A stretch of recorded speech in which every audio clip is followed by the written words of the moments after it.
I see God doing through the ministry and the lives of the students is making himself very real. They're seeing him as very relevant in their lives. But we really have a desire through the ministry and in the lives of the students to allow them to come to know God very well in a way that changes their lives dramatically.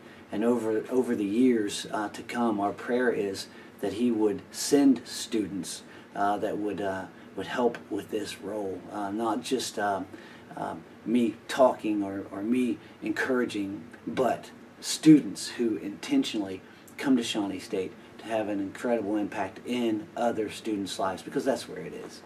I get calls from other towns about students who have connected with our students there, from parents saying thanks for what God is doing through you guys in Portsmouth, and that's driving us nuts. It's fun.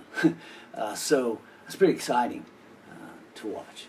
He's being really real and very relevant. Obviously, God is very relevant, but he's making himself known in ways that go beyond religion. Like we've grown up going to church and sometimes kind of get lost in that. But these guys, they're finding God in 2010, not somewhere lost in time with them. The students, and myself more as well, the students that come through the door at intermission, the students that we interact with through other campus groups on campus in Bible studies and different activities like that. One night we were having a cookout on campus outside of our campus ministry building, and there were 89, 90 students, somewhere in there, involved, and we were way too full for the building. We spilled out into the parking lot. In the parking lot, students were playing soccer, ultimate frisbee, and one circle of guys had a guitar, and they were just goofing off and playing around, and guys banging on a djembe and having a blast. And across the street, there's a bar, and it's on Thursday night, and Thursday night the bar kicks up, and usually it gets pretty crazy. There's fights, sometimes a stabbing, and Friday it's the same, Saturday it's the same.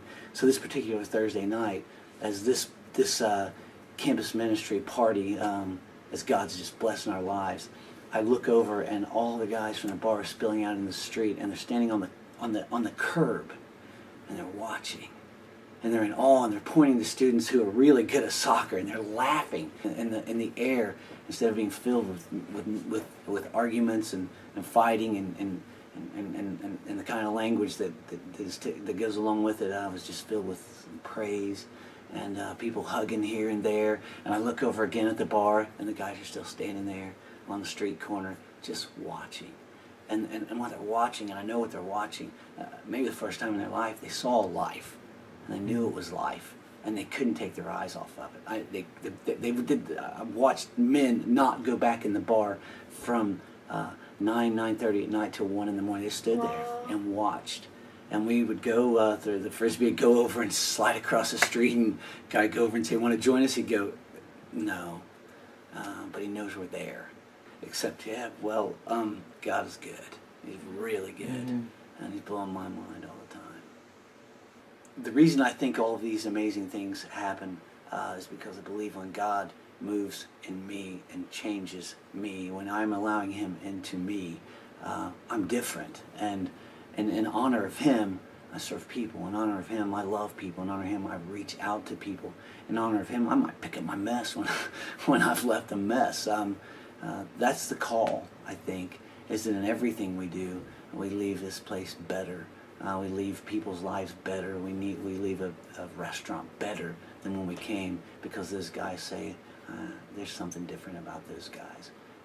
I think the one thing I would say is in all of this, I'm very humbled. I'm very convicted that my life is just a part of a wonderful, wonderful blessing that God has showered on me.